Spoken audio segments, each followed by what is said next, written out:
আবির ছিল এক দুরন্ত আর হাসিখুশি ছেলে। প্রতিদিন সে স্কুলে যেত, খেলাধুলায় মেতে থাকত আর বন্ধুদের সঙ্গে দুষ্টুমি করত। কিন্তু নামাজ, আল্লাহর কথা বা ভালো কাজের কথা উঠলেই সে হঠাৎ গম্ভীর হয়ে যেত। মনে হতো ওসব ব্যাপার যেন বড়দের জন্য, তার নয়। তার মা মাঝে মাঝেই তার মাথায় হাত বুলিয়ে বলতেন, শোনো বাবা আবির, আল্লাহ আমাদের সব কিছু দেখেন। তোমার ছোট একটা ভালো কাজও তিনি দেখেন। নামাজ পড়ো বাবা, ভালো কাজ করো, তাহলেই আল্লাহ খুশি হবেন। কিন্তু আবির তখন মুখ ফিরিয়ে বলতো, সবাই তো করে না মা, আমি তো এখনো ছোট, বড় হলে সব করব মা।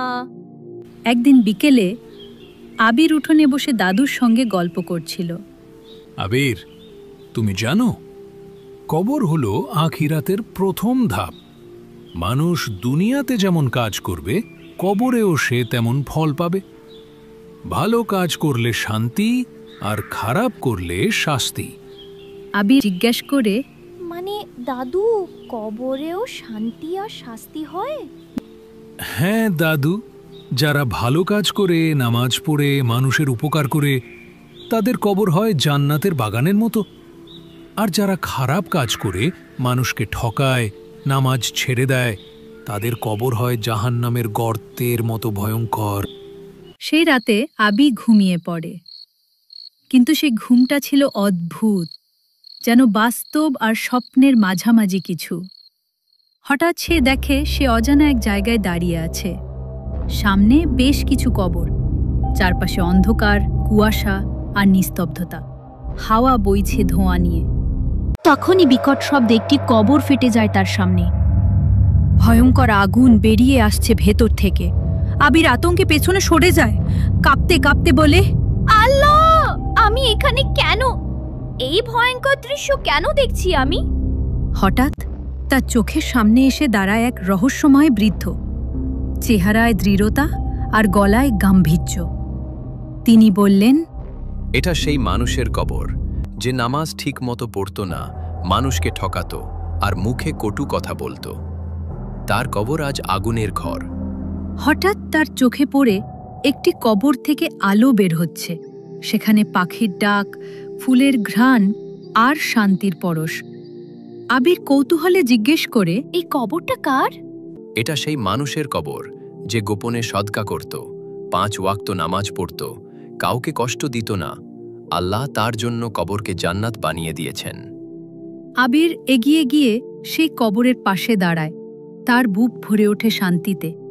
ফুলের ঘ্রাণ, ঠান্ডা বাতাস আর মনের মধ্যে এক অজানা আলো। তার চোখে জল চলে আসে। সে ফিসফিস করে বলে, আমিও এমন কবর চাই, আমি বদলাতে চাই। আল্লাহ, আমাকে পথ দেখাও। ঠিক তখনই হঠাৎ ঘুম ভেঙে যায় তার।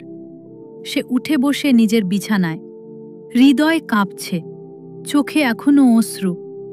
আকাশের দিকে তাকিয়ে চোখ ভেজা অশ্রুতে আবির ধীরে ধীরে হাত তোলে, বলে, আজ থেকে আমি নামাজ পড়ব, ভালো কাজ করব, কাউকে কষ্ট দেব না, আর আল্লাহকে কখনো ভুলে যাব না। তার চোখে কোনো ভয় নেই, কেবল শান্তি আর আলো।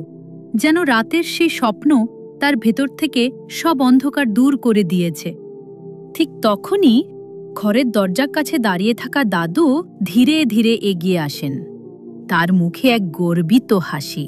তিনি আবিরের কাঁধে হাত রেখে বললেন, আবির, আজ তুমি আলোর পথ বেছে নিয়েছ।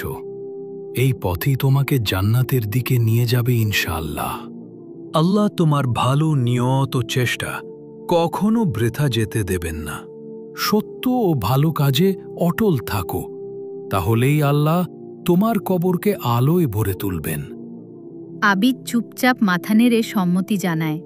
তারপর আবির আর দাদু দুজনেই মসজিদে নামাজ পড়তে গেল। খানিক বাদে আকাশ তার রং বদলাচ্ছে। ঘন কালো থেকে ধীরে ধীরে কমলা আর সোনালি। নরম সূর্যের আলো উঠোনে এসে পড়ছে, যেন নতুন দিনের এক মিষ্টি বার্তা নিয়ে। আবির স্বপ্নে যেটা দেখেছিল সেটা ছিল এক সতর্ক বার্তা। যেন সে বুঝতে পারে ভালো কাজ করলে শান্তি, আর খারাপ কাজ করলে শাস্তি হয়।